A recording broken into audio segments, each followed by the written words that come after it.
It's time for... Here we go. Kickoff.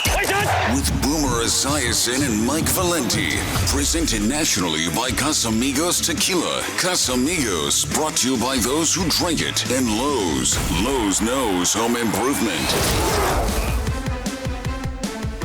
Oh, we're back. This is big time, people. Clear eyes, full heart, can't lose. Boomer, how are you? You know what? I'm doing well, and this is one of those weeks where we got 6 teams on byes in the NFL.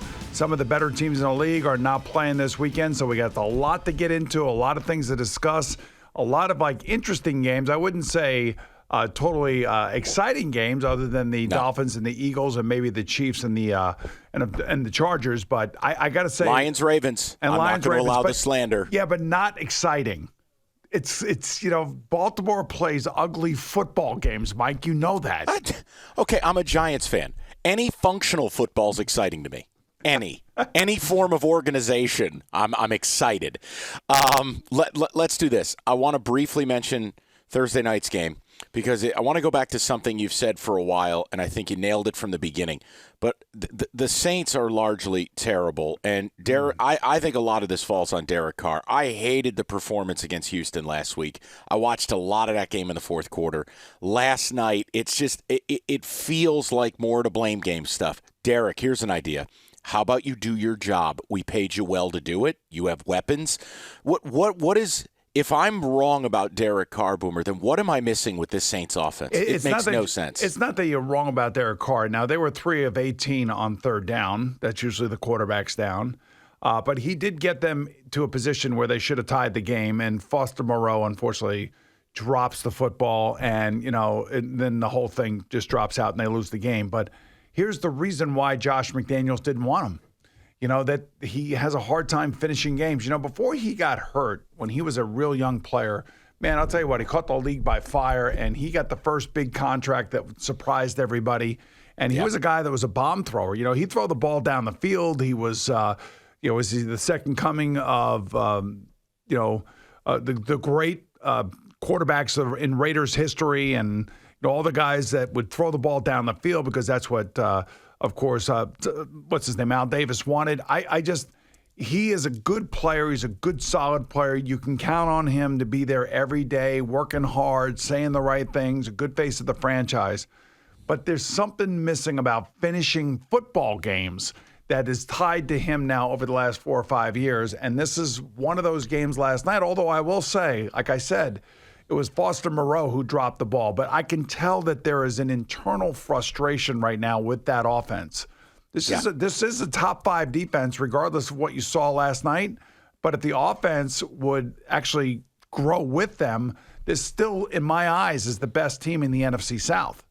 Yeah, and again, case in point last week. You can't ask a defense in the modern era of the NFL to hold people under 20 every week. It's really hard to do. You go on the road, you're losing to C.J. Stroud, your defense holds to 20.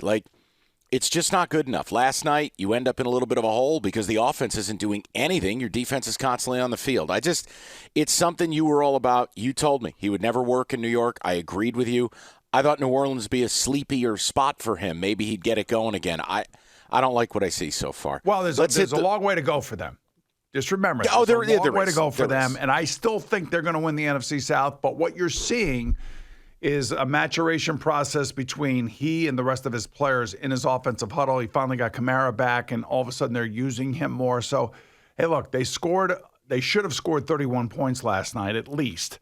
And I would say that he was the architect of that. But 3 of 18 on third down is not a good way to go. Let's hit the rundown. The NFL Rundown. All right, Boomer, I got to do it. And it's a good segue. You still have the Saints winning the South. We talked last week, hey, wonder if the Bucs are for real.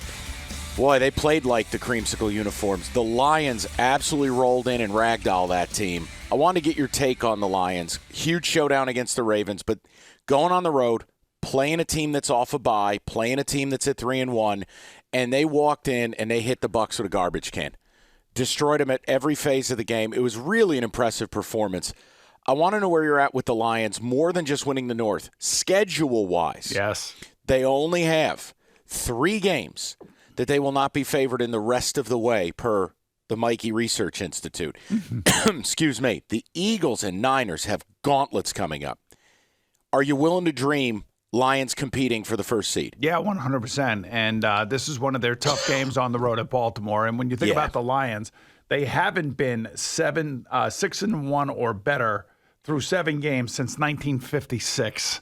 I mean, that's how bad this franchise has been. And, quite frankly, right now, offensive and defensive line, great. Wide receiver position, great. Tight end position, great. Quarterback position should get a contract extension. I hope you heard me talking about that on the NFL Today, by the way, because you put that little birdie in my ear. And Now, on top of all of this is you have 2 running backs that are hurt that are not playing this week. So a lot more is going to fall back on the passing game. And, playing in Baltimore, like I said earlier, it's not a dream scenario. I mean, they play ugly football. No. John Harbaugh's got that team playing tough.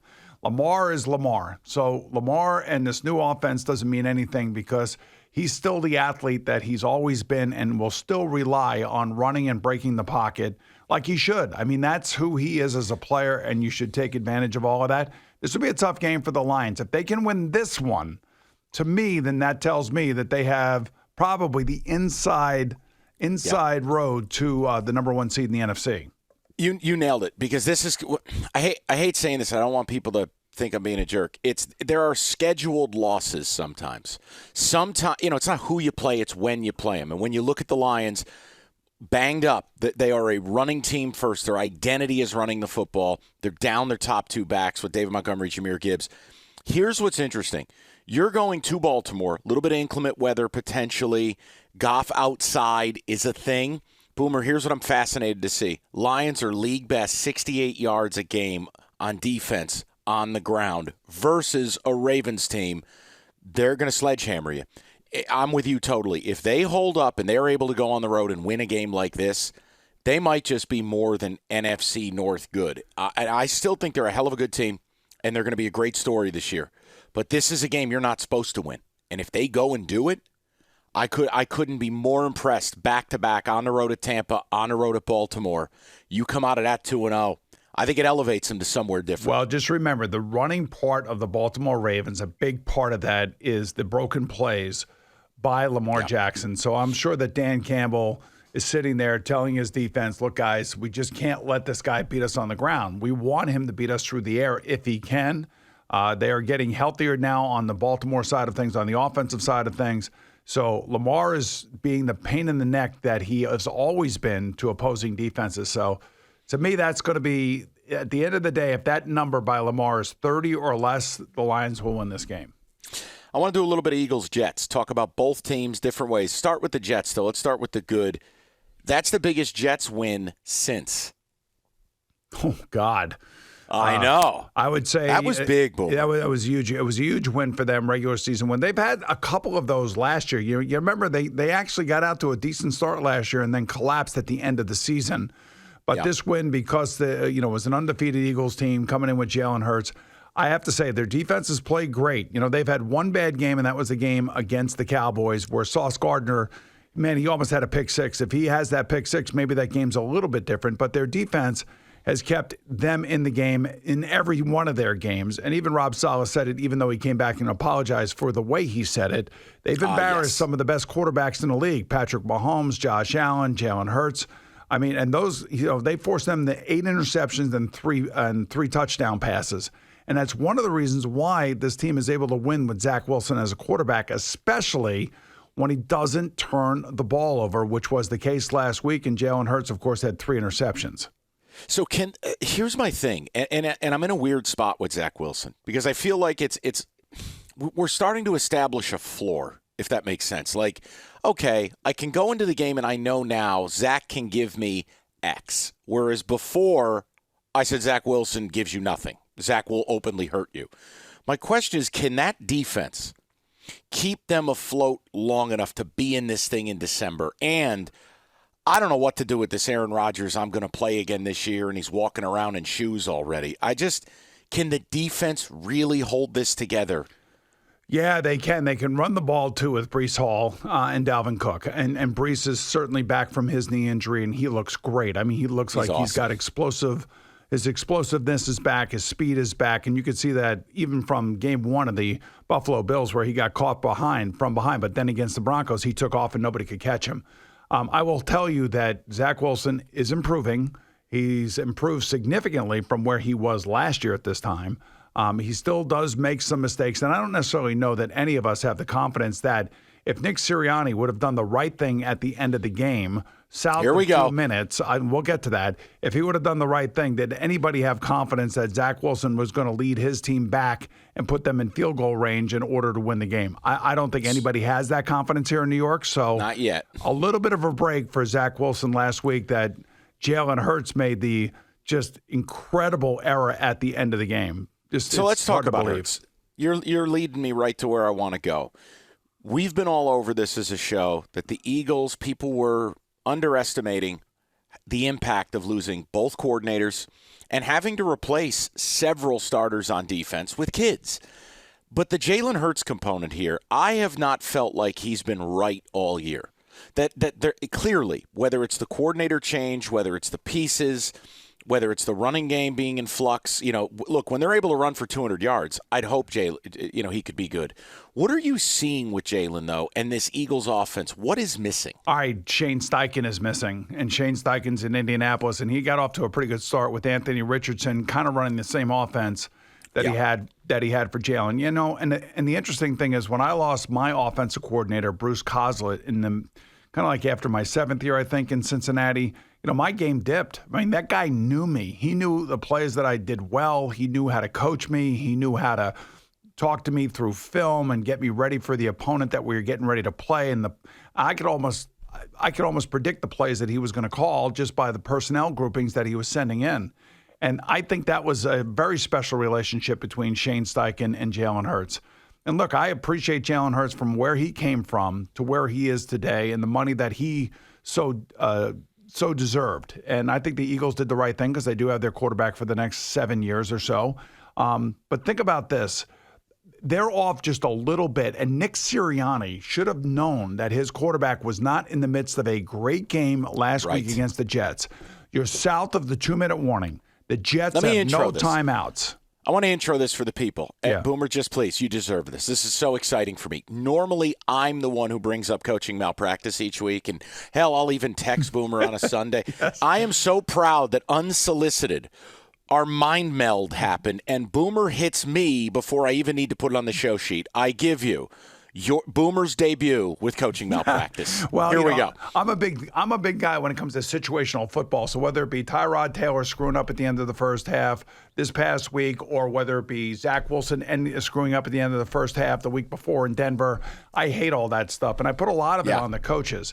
And part of coaching football is understanding the game that you're playing, who you're playing against, what the situation is, how your own team is playing. Do you have injuries? What are the other variables that would make a decision for you relatively easily? So playing against the Jets in an offense is basically doing nothing, and Hassan Reddick basically running all over the place, making plays. You would think that if you were south of the 2-minute warning, you had a third down, and the opposing team, in this case the Jets, did not have any timeouts, you would just run the ball up the middle. Now, you might get a first down, but then again, you may not get a first down. If you don't get a first down, you're going to run at least 45 seconds to 48 seconds off the clock by virtue of running the play and then the down clock. And then you can call timeout yourself, and then you could punt the ball to the Jets, most likely inside their 20-yard line, with less than a minute to go in the game. And they have no timeouts. And you put it back on Zach Wilson, who doesn't do this very well. Yeah, it's not the right move. It's the only move. And it was unbelievable from Sirianni. It's a simple move, Mike. And I'm sure Sirianni looked at this tape and saw him, Jalen Hurts, throw the ball inside when he had A.J. Brown one-on-one on the outside, which is where he probably should have thrown it, or he should have thrown it, because it's either a completion or it's an incompletion, and then you're punting with a little bit more time on the clock. But all right, you got 60 seconds. This is important. You need to explain to the people. Yes, I blame Brian Daboll because it's just fun at this point. But Tyrod Taylor before the half, explain how that happened, Giants-Bills. All right, so in the headset or the timeout, they tell Tyrod, look, this is a play that we normally call down here, and there's a run check that's a part of the play if they're in a certain defensive front. But listen, Tyrod, we don't have enough time to run that play, so do not call the run check. So Tyrod Taylor goes trotting out on the field, and he gets in his little shotgun, and he checks to the run check.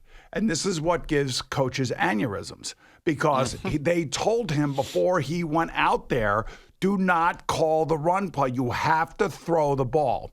Now, back in the day when I played, when the coach wanted me to run a play and not check out of a play, he would say in my headset, or he would signal on the sideline before we got the headsets, that it's a carry play, C-A-R-I, call and run it. There is no check. There is no audible. You're just going to call the play and run it.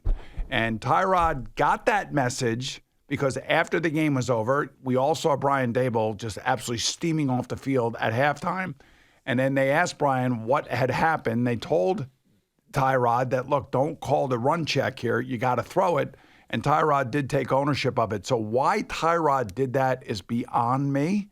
And quite frankly, he should know better because he's been around the league for a long time. But maybe this is why he's on like his 5th or 6th team, because of moments like this that make no sense. Not ideal. All right, listen, we're going to get to the picks. Plenty of more issues to get to as well. But let me tell you about Casamigos, the smoothest tequila on the planet. Enjoy the family, the entire family of Casamigos tequilas, the Reposado, the Añejo, the Blanco, the Cristalino, or the Mezcal. It's Casamigos tequila, brought to you by those who drink it. And Casamigos tequila reminds you to please celebrate responsibly. It's Kickoff with Boomer and Valenti. All right, we are back. All I will tell you is, because I'm a supportive man, I believe in uplifting teammates. I will just say mistakes were made by Boomer in the picks, and we will leave it alone. I treaded water, and we will get – this is a new week, Boomer. No memory of it. You start anew. Are you prepared? Redemption. Oh, thank God, please. Come on. Let's it's okay. I'm ready to go, and I appreciate you Let's picking get to the me picks. up, yes. Picks of the week.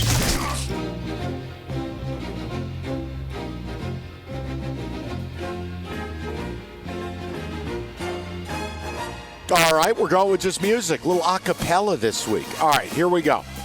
We start out the Browns. Laying 3, they travel to the Colts. No Anthony Richardson. It's the Minshew show. What do you got, Booms? Did not like the way Gardner Minshew played last week. And if it is P.J. Walker for the Browns, then good for them because, I'll tell you, at least they can count on him.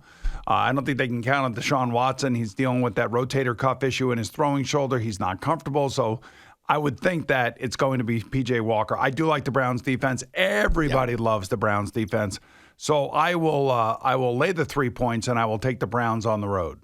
Yeah, I think the longer you play your backup, the more exposed they get. Minshew's great in a pinch. He can come in and maybe rescue a game in the third quarter, but week in, week out, I got a real problem trotting him out there and asking him to throw it 40 times. I'm going to go to Browns, lay to 3. Bills, laying 8.5 at New England. Boomer, is this the bottom of the chili pot for the Patriots? Here we go. Yeah, I think the Patriots have got to play well here. I think they're going to keep it within the number. I'm going to take the Patriots. I will take the points with the Patriots. Hey, look, man, I don't know if it can get any uglier than it already has up there in New England. They did play a little bit better against the Raiders. And, look, we saw the Bills. They haven't played great the last 2 weeks. They don't look all that sharp. I think their defensive secondary is a question mark. This should be a low-scoring game, so I will take the Patriots and the points. Yeah, this is, and people, when I say, hey, if we reach the bottom of the market, it's just at a certain point teams get undervalued or overvalued. This is a divisional game. It's a divisional road game. The Bills, no Tre'Davious White, no Matt Milano. You shouldn't be going on the road laying 8.5, but that's how bad the Pats have been. But I have to do it. I got to take the points. I'll take the Pats. I can't believe this is a real football game. Raiders with Michigan State's own Brian Hoyer laying 2.5 at the Bears and some guy named Pete Badgett or whatever his name is. Tyson Bagent.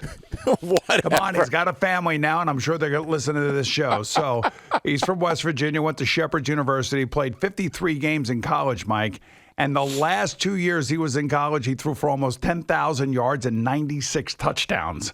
So say whatever you want. He played reasonably well against the Minnesota Vikings when he did come in last week in lieu of the injury that Justin Fields had, except for a really bad underthrown long ball.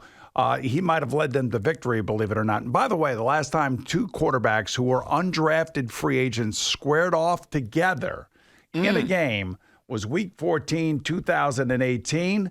Case Keenum versus Nick Mullins. So that's where we are right now with this team. Oof. I guess you got to believe the Raiders and their defense can win this game. But something tells me that the home dog with the unheralded quarterback, I was got by the name of Brock Purdy. I think he played last year for the 49ers. For some reason, I want to take the Bears, and I want to take Tyson Bagent in the worst way. So I'm going to take the Bears, and I'll take the points. I will, in a hypothetical world, take the Bears, but this is one of my vetoes. If you're wagering on this game, you have an issue.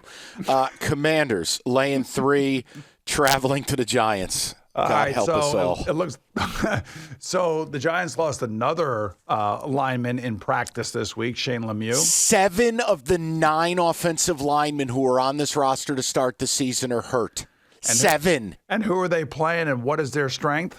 Oh, the Commanders in the D-line. That's exactly right. And it looks like it's probably going to be Tyrod Taylor. And I have to say, other than the mistake that Tyrod made at the end of the first half, he actually was pretty good. He didn't look so bad. Okay. It looked like he was poised. He wasn't panicking. And I think that the Commanders actually have a pretty decent team. Sam Howell is up and down. They got outplayed last week, yet still won. If this were Daniel Giants Jones, had a pass rush, right? If they had a pass rush, I might be able to go there. I can't, Boomer. By the way, if this were Daniel Jones, I would take the Giants, but I'm not taking the Giants because it's not Daniel Jones. He owns the Washington Commanders against the spread.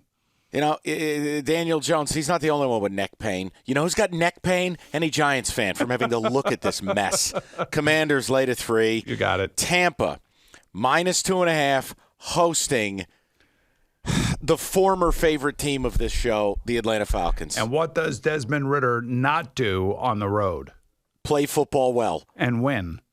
So, you know, I thought maybe if it were a 3-point spread, I would take the Falcons. But since it is 2.5, I am going to take the home Baker Mayfield. And Baker Mayfield took a lot of credit for losing last week, said he played like hot garbage. I would suspect that he will come back and play well this week.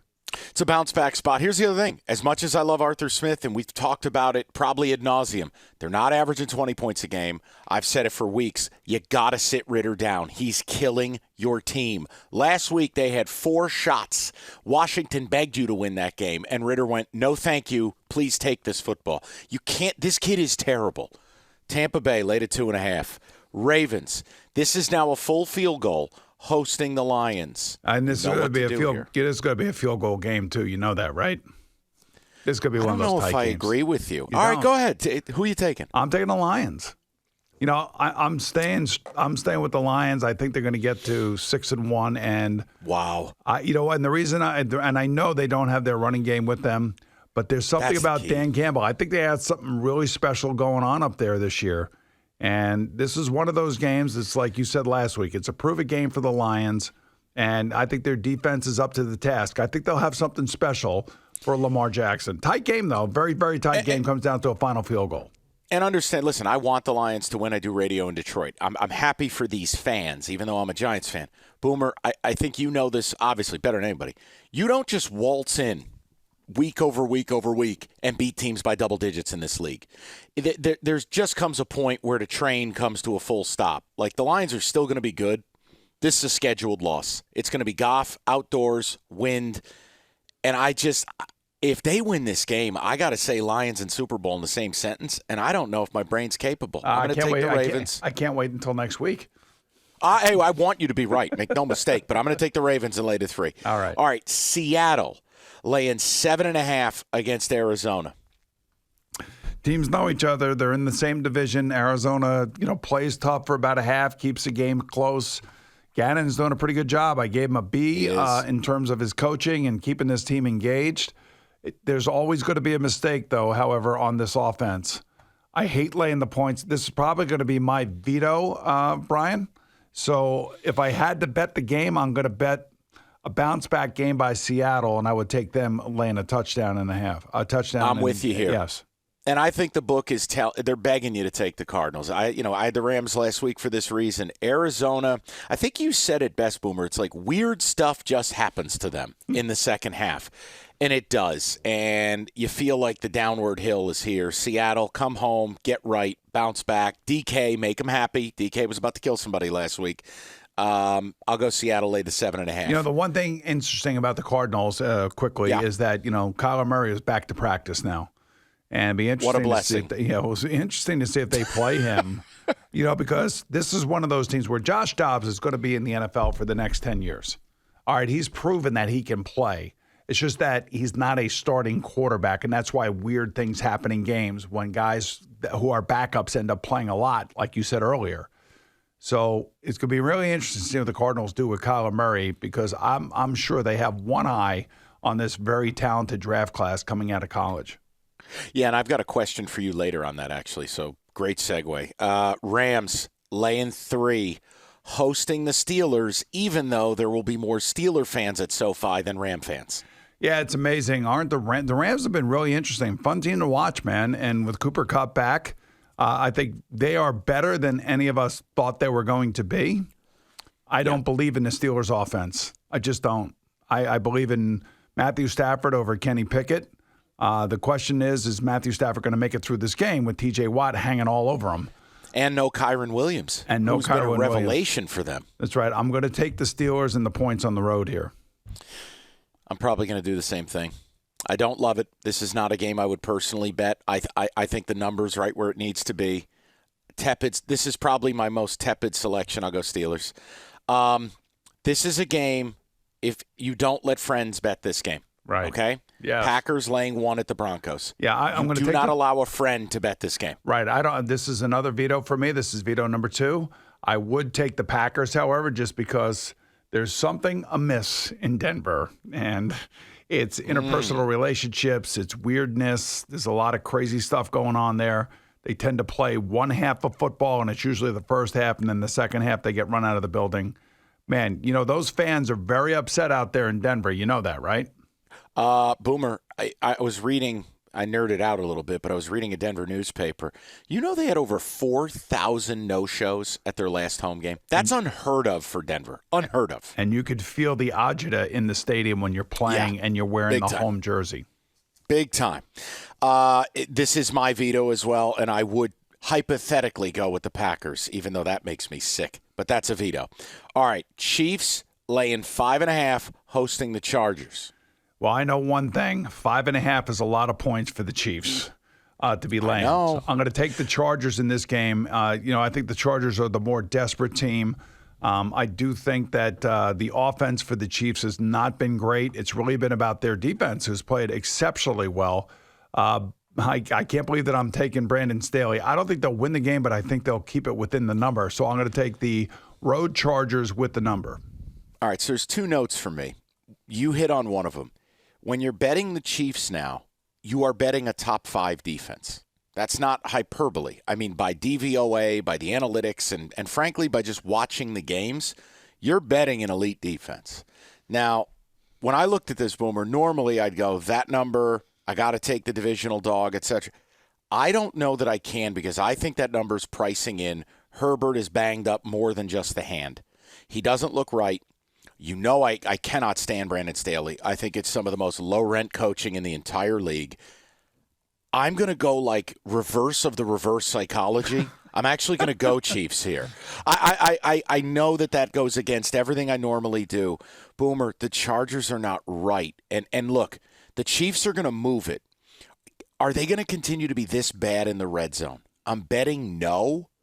But you're right. If they have to settle for field goals, that's A, it's a way to get you beat, but B, it's a way to surefire make sure you don't cover a game. I got a question for you real quick. Yeah. I know you're taking the Chiefs. Yeah. Bill Belichick and Bob Kraft come to a meeting of the minds and decide to move on from each other. Okay. Does Bill Belichick end up in L.A. with Justin Herbert, or does he end up in Chicago with the 2 first overall picks? Or you're the not Giants? You're not going to like my answer, and I'm not. It's not a cop-out. He should end up on Nantucket enjoying his retirement, because if he goes somewhere else, I just feel like it'll be a disaster. I know so close to that overall, win setting that mark. I think that's what he wants. I would want it if I were him. Could he handle L.A., or would he lose his mind? Does anybody really care? I mean, that's the point. He cares. And I'm having Justin Herbert as your quarterback, man, you are noted. Add water, start winning games. It's why I said Sean Payton shouldn't have taken the Bronco job. He should have waited for this one. Oh, well. Too bad, not my problem. Niners laying 7.5. They go to Minnesota. Niners are all kinds of banged up here, people. They are. So I don't suspect that Christian McCaffrey's going to play, but I do think that Deebo Samuel will play. Big question for me would be Trent Brown, their left tackle. Their defense, I think, is going to be fine. They should be able to hold down the Vikings. It's a lot of points, man. I think it's a bounce-back game for the 49ers. I'm going to take the 49ers and lay the points. This is tough. I'll go Vikings. I don't like this at all, but you have to do the things you don't like. I know the Niners will win this game, but I can't. I can't when they're all beat up, and you might be down Trent Williams, you might be down run CMC. I'm going to go Vikings. We have best of the best coming up. We got a lot more to do, but Boomer's got to take care of a little business here. Boomer, tell them all about it. All righty, Mike. Hey, what goes great with football? It's Casamigos Tequila. Casamigos brought to you by those, me and Mike, who drink it. Make sure you have plenty on hand for the Week 7 games. So whether it be Añejo, Blanco, Reposado, Cristalino, or Mezcal, it's Casamigos Tequila. Reminds our friends to celebrate responsibly. It's Kickoff with Boomer and Valenti. And we are back. Last segment jam-packed. We will get to the game of the week momentarily. We're going to get to Boomer's final word. Before we do any of that, Boomer, I had to ask you, and we've had this, it's funny, we've had this conversation on and off for about a year. Caleb Williams, obviously kind of the shoe-in number 1 pick, USC quarterback. I'm a Drake May guy at North Carolina, but and we both like Penix. But my question was, are we looking at a potential Eli Manning situation where his camp is very outspoken? And you got some reports this week. Look, you've already heard he may stay in school if he doesn't like who's going to take him. The ridiculous assertion he wants part ownership in a team. Well, I got bad news for you. The NFL told Aaron Rodgers no shot. So we put that to bed. But where are you at with Caleb? I know you've seen him this year. Is he the surefire number 1? And do you think we are seeing a group that will try to manipulate his landing spot? 100% they'll try to manipulate his landing spot. And I don't blame him. If you have the leverage, go do it if you can. I mean, Eli Manning did it. John Elway did it. A couple of other players have done it in the past. He is a surefire number 1 player. I don't care what happened to him at Notre Dame. I still saw the same player out there, throwing darts, throwing nice touch passes. He didn't seem overwhelmed. He was a little overwhelmed, I think, in the first half, and then he finally calmed down in the second half. He's a very interesting guy. I think he's a guy that you could plug right in next year, and you're going to win with him if you have the right people around him. And I think that's what he is trying to make sure is going to happen for him and his posse around him, his people around him. But we're entering into a whole new world, Mike. This NIL stuff, the amount of money these players are making. Shedeur Sanders supposedly driving around in a Maybach on the University of Colorado and flashing his watch to opposing fans. I mean, that's the kids that you're dealing with now. And, when you go to these combines and these kids go in there and they give these interviews to these coaches and general managers, the coaches and general managers want to make sure that these players are all about ball, that they're all about being all in and not worrying about their brand. And unfortunately, now, I think for most of us, while we love watching these kids play, they're more into their brand than anything else. The one guy on this list that may not be into his brand is Michael Penix, because he is playing great at Washington, and I suspect that he's going to be the Heisman Trophy winner. Yeah, I mean, he's the only guy, and don't quote me, I think he's minus 150 to win it. Everybody else is plus 1,000 or more. Look, he hasn't had a game under 300 yards. Kalen DeBoer runs a lot of NFL concepts at UW, and this kid, I hate buzzy words like arm talent, but when you look at just the ability to spin it, to drop back, deliver on time, where it needs to be, when it needs to be there, or some of the anticipatory stuff that we talk about with Tua, throwing guys open, he does it. Now, he's not going to run around. He is not going to be flashy. Good. Oh, I know. It's just in today, almost like now, Boomer, it's hilarious, is you see people knocking quarterbacks who don't do that. And I'm like, well, great, I'll take that guy. Because, again, it's not like Penix is Drew Bledsoe. He's not a statue. He can be functionally athletic, but I love him, and I don't know why people keep sleeping on him. I don't know what I'm missing. I know one thing. The game is meant to be played from the pocket for all quarterbacks. Yeah. That's the safest place to be, unless, of course, you're a giant quarterback. But that's really the safest place to be. For that. But I would say in terms of his accuracy, he spins a spiral almost every single time. I'm left-handed, and watching him throw, I mean, it's a thing of beauty. It's kind of like Tua. It's kind of like his motion. They both throw beautiful spiral balls, and they're easy to catch because they're so accurate. And that back shoulder throw he throws against Oregon to win the game, that's the way you throw the ball on a back shoulder throw to give your receiver a chance to make a play. And I'm telling you, that was picture perfect. I was so happy to see that happen. Let's get to the best of the best. A game, it might not be great to bet it, but my God, is it going to be great to watch. This week's best of the best. This is in a down week, people. This is a game you carve out time for. Eagles laying 2.5, hosting the Miami Dolphins. Yeah, on Sunday Boomer, night. let's break it down a little bit. Oh, man, what a game, Mike. And I'm telling you right now, this is two track teams going after each other. Remember, you got Devontae Smith and you got A.J. Brown on the Eagles. They haven't played great yet offensively. But, of course, Jalen Hurts and Tua know each other from their days in college. You got Tyreek Hill and you got Jalen Waddle. I mean, there's so much competitive desire on both of these teams to put up huge numbers that I think this will be the highest scoring game of the weekend. And here's the thing about the Eagles.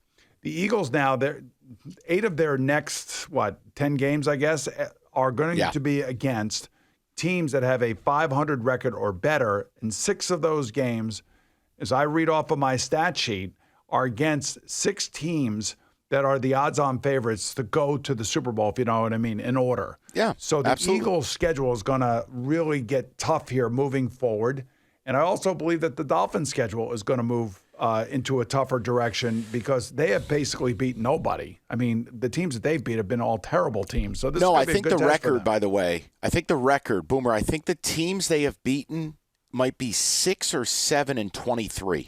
I think is the total number there. I mean, they ran up 70 on the Broncos, and they just tore apart the Carolina Panthers last week. So they played 2 of the worst teams in the NFL, and they put up these gaudy numbers offensively. I want to see them do it on the road in Philadelphia on a Sunday night where the weather is going to definitely have an impact on them. Yeah, this is one of the big wind games of the week. You're going to have wind 18 to 20 miles an hour, and I understand it's not below freezing, which is where the Dolphins' stats normally lie. This game's going to be in the low 40s. May as well be freezing when you're playing down in Miami.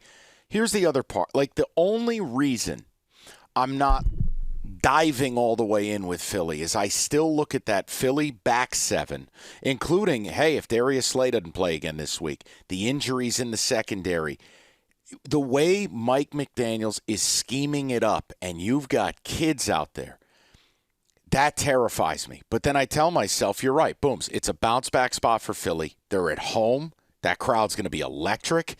And it's still a finesse, timing, everything's got to be right offense in Philadelphia at night, low 40s and high wind. And look, here's the thing, Boomer. Are we getting Lane Johnson? When he's hurt, they're only 10 and 22 lifetime. So I'm going Eagles, but this is not a game I would bet. But I know we have to make picks.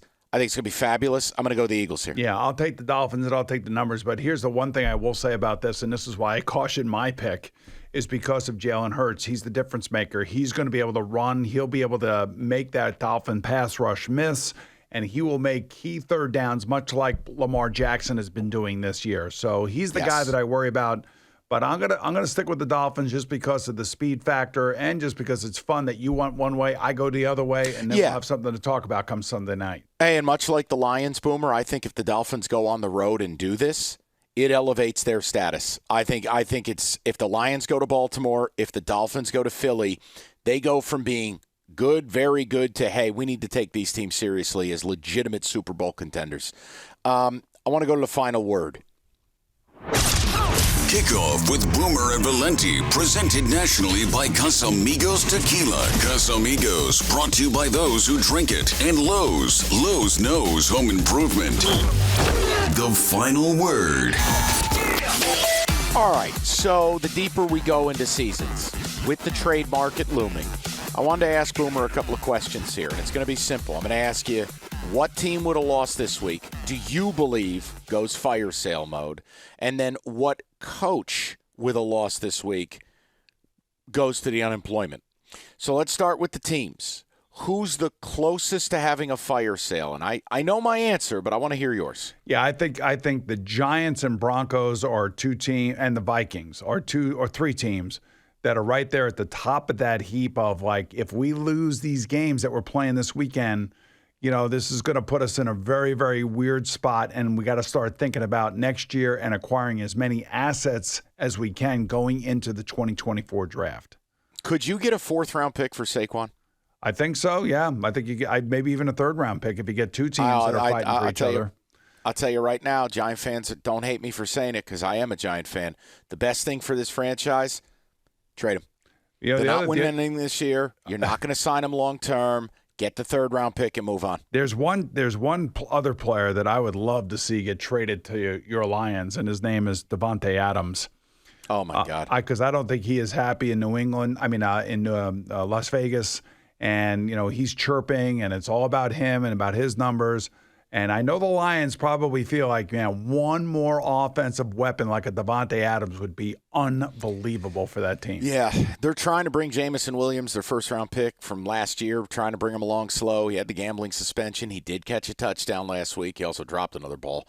The team I was going to bring up, though, Boomer, the reports this week, the Patriots haven't even engaged in contract talks with Josh Uche, 11.5 sacks. A guy who, are the Patriots, if they lose, regardless of Belichick's status, do they begin taking some pieces and rebuilding this thing? I think you got to be smart, and I think you got to do the right thing. And I wouldn't be surprised if they lose to the Bills and they're looking at their schedule and they're looking at the other teams in front of them, that they would go down that path. And I would also think, 4 coaches you got to worry about: Staley, Belichick, and of course, I wonder what's going on. Here in New York with Brian Daboll. If something happens with Belichick in New England, who is going to be in line to go out and get them Bill Belichick? I still think either the Bears, because I think the Bears are in trouble, and I also think the Chargers are in trouble, those coaching staffs. Wow. Okay. You heard it here first. For me, my viewpoint. Brandon Staley's got to go. So I'm rooting for the Chiefs. I hope they win by 30. I've had enough of this guy ruining Justin Herbert's life. And that's my final word. All right, listen, we will be back with you next week. All the games, all the picks, all of the sarcasm. It's all here. So sit tight, relax, enjoy the football. Don't go nuts on the picks. This is not a great week for picks. Be careful. Boomer, tremendous. Go enjoy your weekend. We will be back with you guys next week for another edition of Kickoff with Boomer and Valenti. It's Kickoff with Boomer and Valenti.